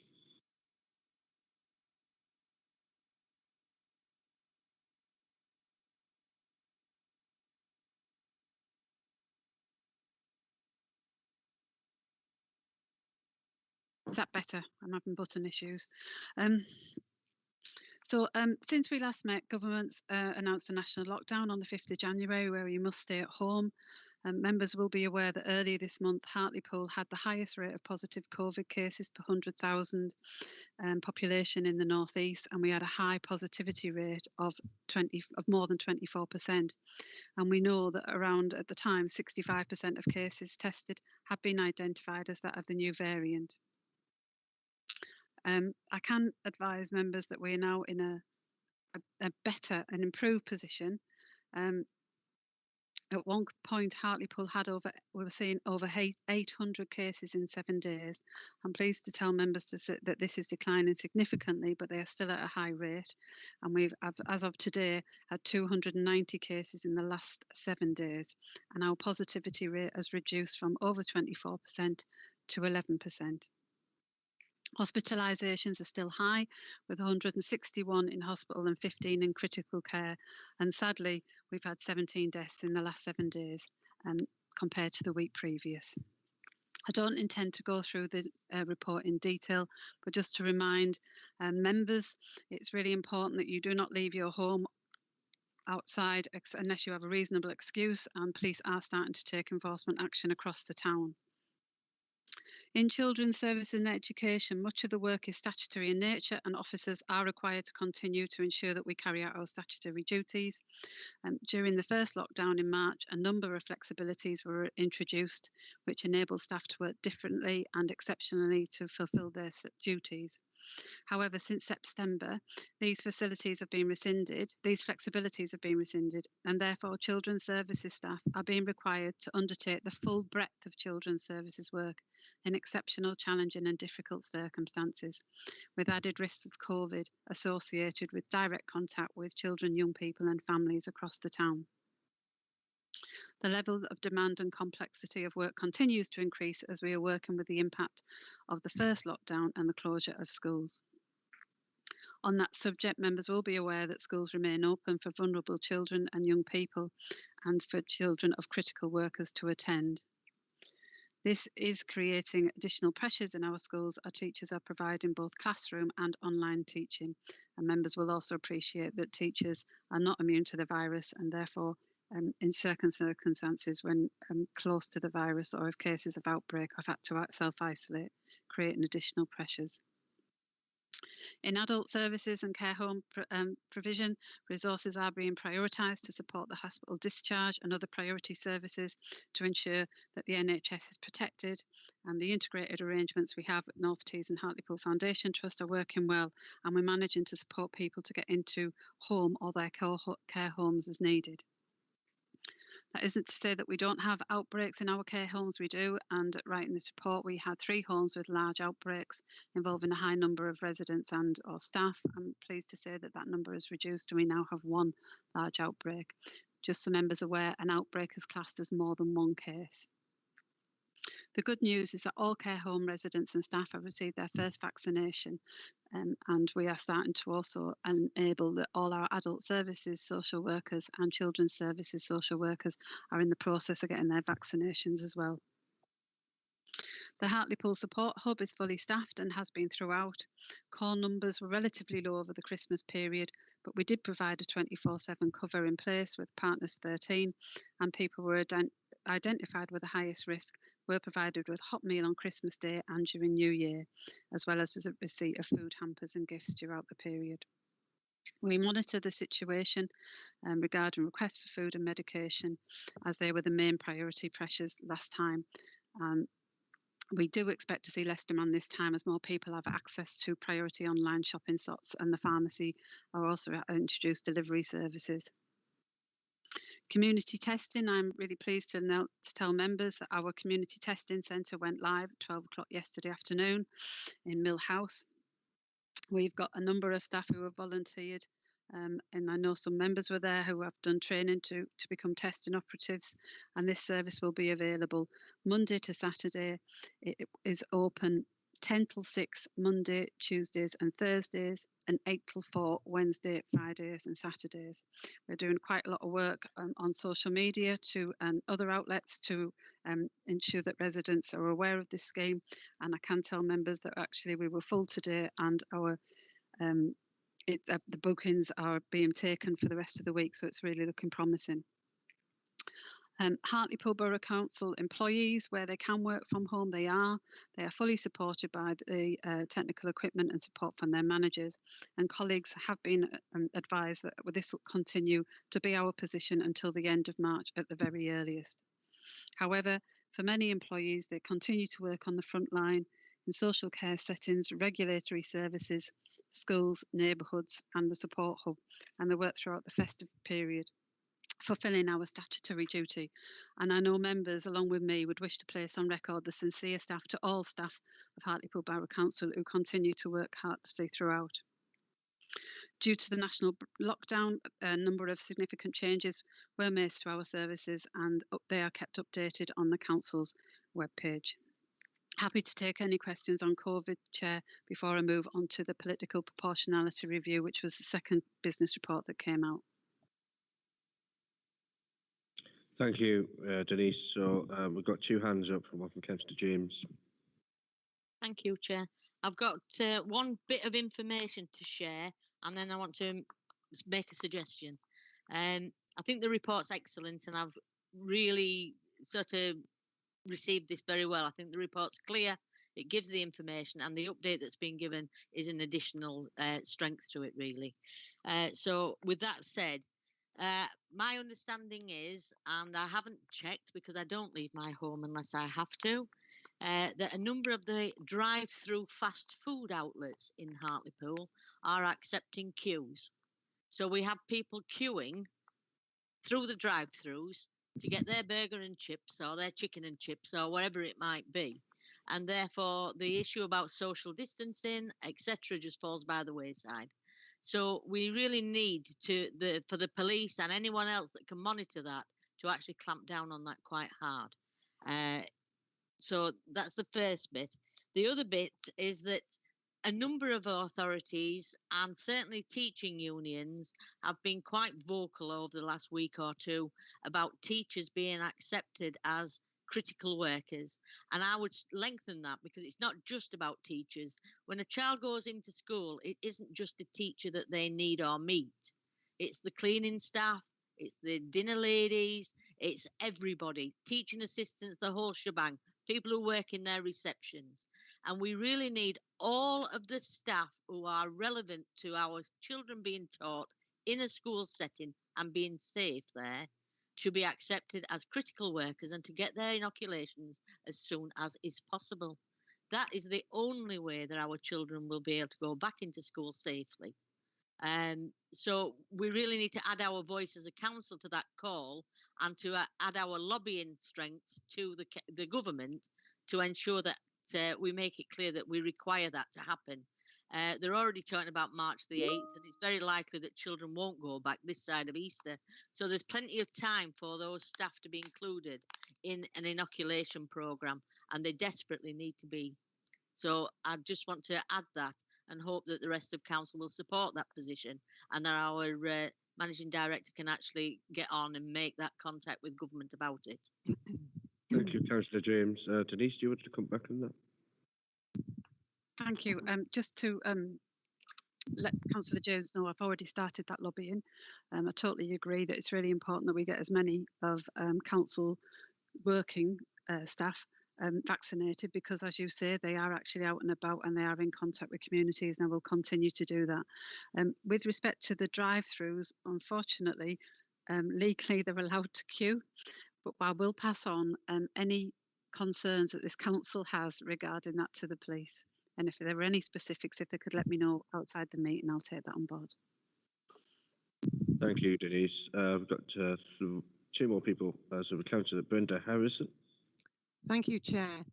I think Marjorie must have read my mind. I would echo what Marjorie said about the report. I think it does give a very good, clear picture of what's going on and how difficult the situation is for all those involved, and how well they're doing. I would actually just like to go to the last paragraph on children's services and education. And it's not to try and trip anybody up, Denise, please don't think that. But having read it, I didn't have time to get to you. If you look at what's said about the national lockdown, is that the decision to send vulnerable children to school or not is that of the parent to determine, where obviously the local authority had a role. I actually thought it was the other way around. I thought that at this present lockdown, it's the school. I know from a parent that I've been talking to that who has a vulnerable child, and it's the school's decision to actually take them to school, not the parents. So maybe that just needs looking at, or I was of a different opinion. I will clarify that, but having talked to the Director of Children's Services, I am sure that is the case, but I may be wrong. Yeah. I might have typed it wrong. Well, I'll come back to you, Brenda. Maybe I am, but then again, so is the parent that I'm talking about. And, yeah, I'll clarify that so that you can give that advice. Okay. And the other thing is, and it's along the lines of what Marjorie was saying, that you mention just a little further on, in our schools as teachers are having to provide both classroom, blah, blah, blah. And it isn't just teachers, as has been said. It's all staff in school, all support staff, TAs and the rest of the support staff. And I think that needs to be acknowledged. Thank you, and thank you, Councillor Harrison. Yeah, I think I'm in agreement as well that we need to get as many frontline workers vaccinated as soon as possible, so we can get our economy and our schools and our community going again. I completely agree with you. But obviously, council is limited to what it can and can't do with regard to government directives, if you like. So we'll move on now to Councillor Tony Richardson. Yeah, my question, Chair, is my ongoing sanctions. Am I allowed to fetch that up now? It's in questions for chairs about recent decisions in committees. Yeah. Councillor Richardson, that's the. I think we're still on to the COVID report in the the Managing Director's business report. Oh, sorry, I apologise.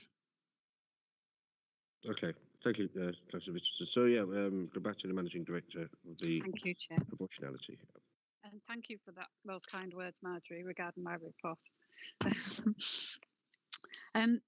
So political proportionality review, section 15 of the Local Government and Housing Act 1989 or 88, I'm sure it's 89, requires that a proportionality review is undertaken as soon as practicable.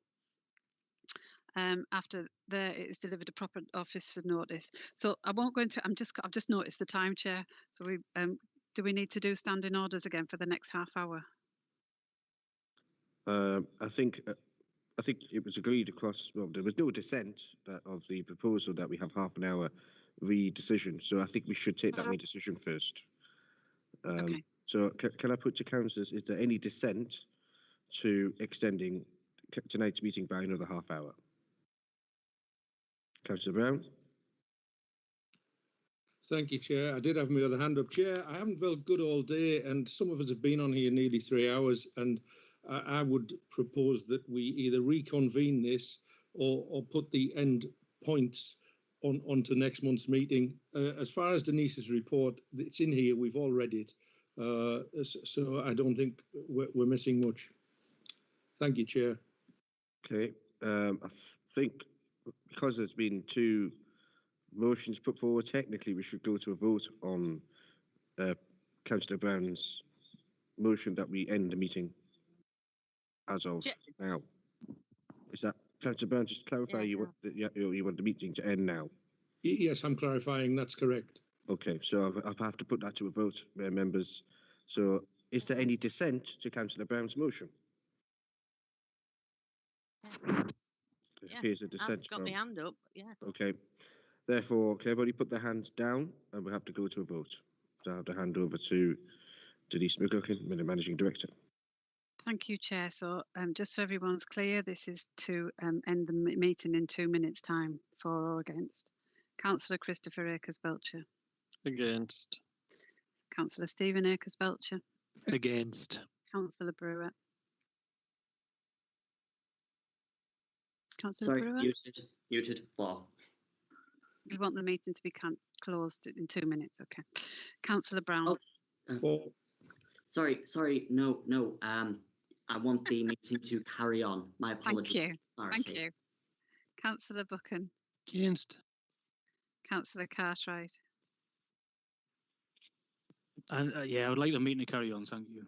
Councillor Cassidy. Against. There's only a few things left. Councillor Fleming. Against. Councillor Hall. For. Councillor Hamilton. Against. Please let us get this over with. Councillor Harrison. Against. Councillor Howson. Against. Councillor Hunter. Against. Councillor James. Against, but let's not take the full 30 minutes if that's possible. Councillor King. Against. Councillor Lauderdale. Oh, sorry. Councillor Lindridge. Against. Councillor Little. Against. Councillor Marshall. Against. Councillor Moore. Against. Councillor Prince. Against. Councillor Tony Richardson. Against. Councillor Carl Richardson. Against. Councillor Smith, Against. Councillor Stokel, Against. Councillor Tennant, As chair, I'll abstain. Councillor Thomas, Against. Councillor Ward, Against. Councillor Young, Councillor Young,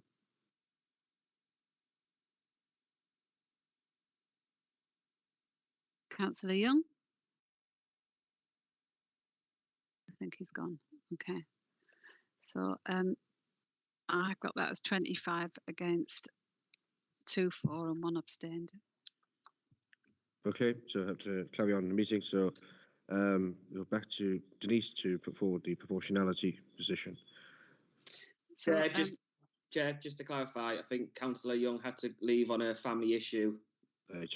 Thank you very much. Thank you, Councillor Cassidy. So notices have been received from the Labour Group and the newly formed Hartlepool People Group, so a review was necessary and has now been undertaken. The results of the review have been circulated to group leaders and independent councillors alike and are attached in the appendices. Full council is now asked to confirm the following group appointments and also consider the nominations where there have been vacancies on seats. Is there any dissent to the report and the what's been recommended, well, but what's put to the floor of council for consideration? Or are there any further nominations that we weren't aware of? Hands.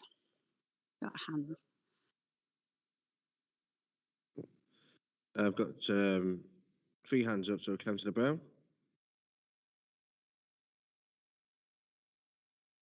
Sorry, Chair, it was from last time. Okay, no problem. So I've got Councillor Marshall. Thank you, Chair. Do we not have to take a vote on the Children's Services Committee? Okay, we'll come back to Denise on that one. Councillor Tony Richardson.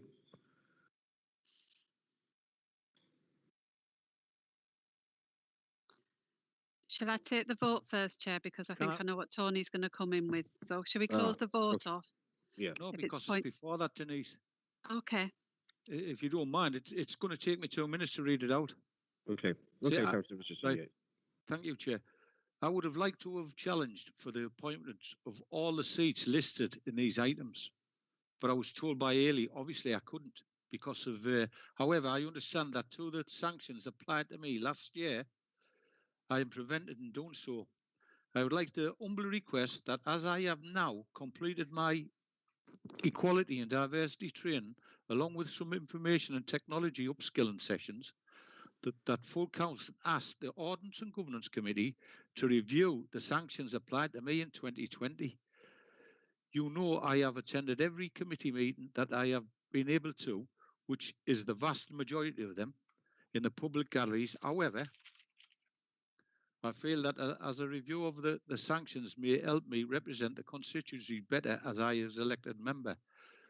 With the uncertainty of the COVID-19 and the fact that May 2020 elections have been postponed, making it likely it may happen again.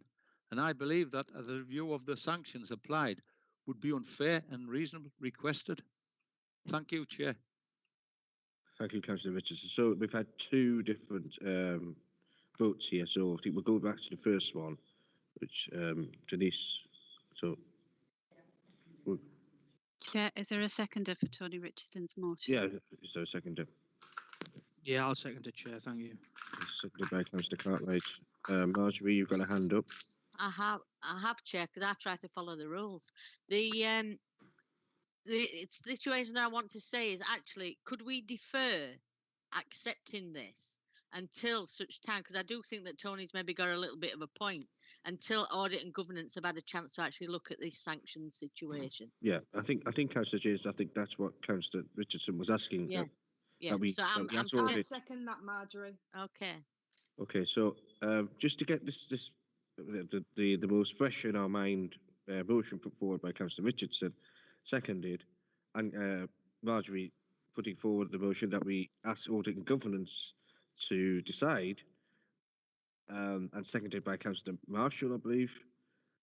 Yeah, that was proposal, I believe, Chair. Okay, Smith. Councillor Cartwright, I do can get quite confusing. So, No, it wasn't Marshall. It was seconded by Lisa Smith. well, Lisa Smith, yes. So, can I ask Council if there's any dissent to referring the decision to audit and governance? I've got a hand up from Mary Prince. Thanks, Chair.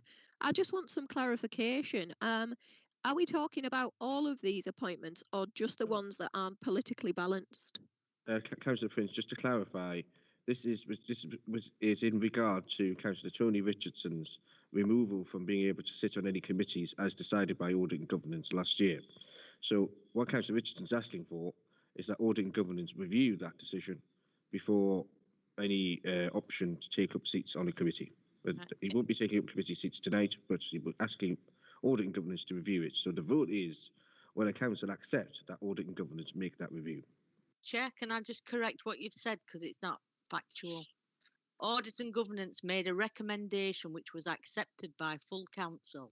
So Yeah. Audit and Governance did not make the decision, council did. But Yes. I also asked that this page, this sheet with the numbers on for each political group or non-political group, actually be deferred until such time as Audit and Governance have had the chance to report back to full council. Okay. Which Yes. would mean in the next cycle. So you've added an addendum to Tony's No. request. Well, that I did originally. I Yes, said sorry. that we should defer this decision because if we fill all the places and then we say yes, he can come back under these circumstances, and that's agreed, there's no places for him. Yeah, I accept that. So, Councillor Prince, does that answer your question? Yes. Thank you, Councillor Prince. So, go back to Denise McCucken. Thank you, Chair.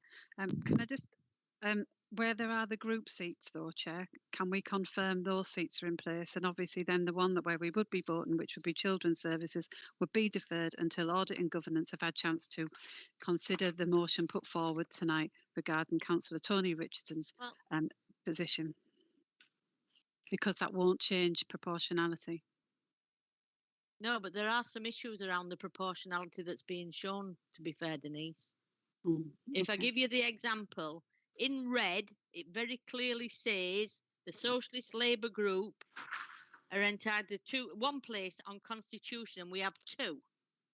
That is because we gave up seats to suit other political groups on things like adults and children's services. So we need to be clear exactly what's happening here, because if we're all going back to just what we're entitled to, then there will be a lot more red bits on this than others. So we need to be clear as well that it's not just a blanket washout for everybody, because some of those places were traded so that other political groups got one more than what they were entitled to somewhere. Denise.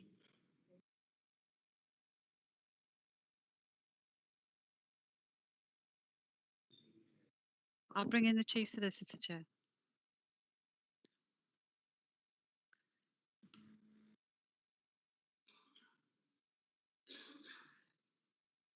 Thank you, Chair. What we tried to do was to just, rather than carry out a full-scale proportionality review, was to just make sure that the committees that weren't politically balanced because of the changes, that those ones that were affected were updated, which was resulted in the spare seats in the 5 bullets at the end of the report. The other bullet points, those are group places where those groups, like because of the Labour resignations, and the new group then becoming entitled to seats where they were effectively should be slotted in. But I'm not sure. Are you asking for a full-scale review? No, I'm not exactly. What I'm saying is this is not going to end up being a free-for-all, because there were deals made and political groups made arrangements so that committees were as balanced as possible, but the interests of councillors were also taken into account in that decision making.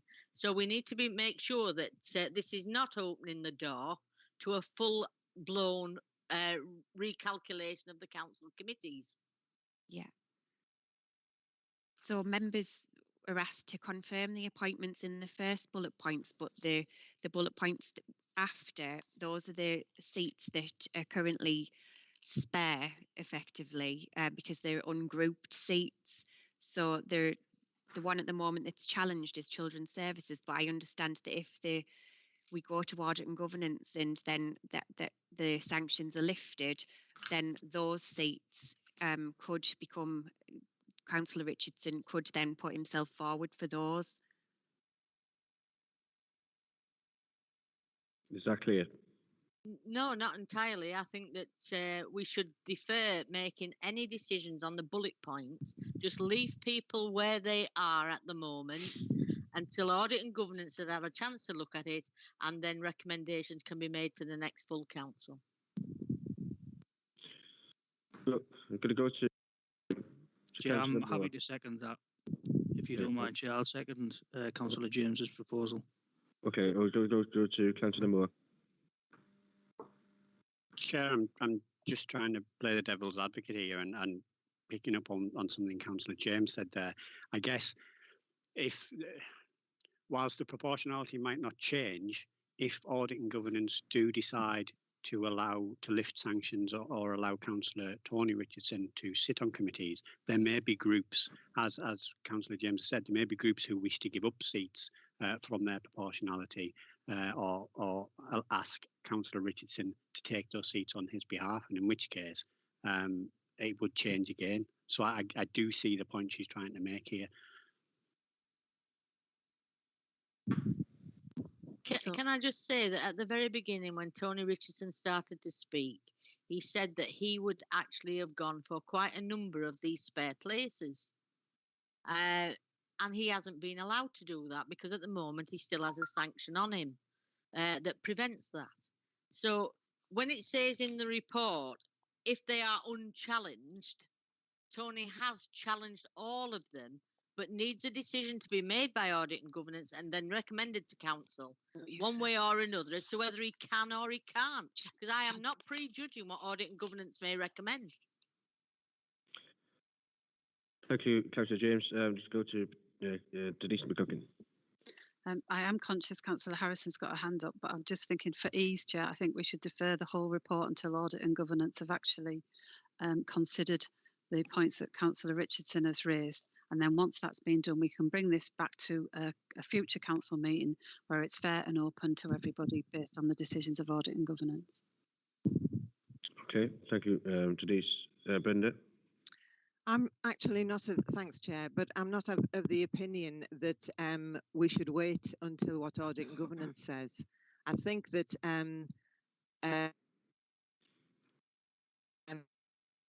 request for it to go to audit and governance is fair and reasonable, but I don't think we should hold up on other things, other business, because of that. Thank you. Okay, so Brenda, am I taking that as dissent? Okay, thank you. That means we do have to go to a vote, but I do have Councillor Brewer. Oh. Oh, no, sorry. I was going to propose we go to a vote, but beat me to it. Yeah. Thank you, Councillor Brewer. Yeah, so we have to go to a vote on the substantive motion put forward by Councillor James. So just to clarify, sorry, Yeah, no, it's fine. Hand over to Denise. Just what I was going to say next. Just to clarify, the substantive motion was that the report gets deferred until audit and governance have considered the Tony Richardson conditions that were placed on him previously. Councillor Christopher Akers-Belcher, for or against? For as quickly as possible. Councillor Stephen Akers-Belcher. For. Councillor Brewer. For. Councillor Brown. For. Councillor Buchan. For. Councillor Cartwright. For. For. Councillor Cassidy. For. Councillor Fleming. For. Councillor Hall. For. Councillor Hamilton. For. Councillor Harrison. Against. Councillor Howson. Against. Councillor Hunter. For. Councillor James. For. Councillor King. Councillor King. 4. Councillor Lindridge. 4. Councillor Little. 4. Councillor Marshall. 4. Councillor Moore. 4. Councillor Prince. Against. Councillor Richardson. Tony Again. Richardson. 4. Sorry, Carl. Councillor Carl Richardson. Against. Councillor Smith. 4. Councillor Stokel. 4. Councillor Tennant. 4. Councillor Thomas. Against. Councillor Ward. 4. Is Councillor Young back in the meeting, or is he still? I think he's gone. Okay. Oh, I've upset the apple cart. It should go back. Leslie, do you want to put yourself on mute? Do I have to? So I've got 5 against. That motion's carried, Chair. Okay, thank you. Is there any more from the Manager and Director's report? No, Chair. That's me done, hopefully. Thank you. That's fine. So, point 14, to receive questions from and provide answers to the public in relation to matters which have been given notice under Rule 9. Anything? No. 15, answer questions of members of the Council under Rule 10. A, questions to the chairs about recent decisions. B, questions on notice to the chair of any committee. Questions on notice to the Council representatives of the Police and Crime Panel. And D, minutes of the meeting held by Cleveland Fire Authority and Police and Crime Panel. Anything? No. Well, thank you very much, councillors. That brings us to the end of the meeting. There's no more items on the agenda. Thank you very much. It's been a long meeting, as well. It seems to be par for the course these days.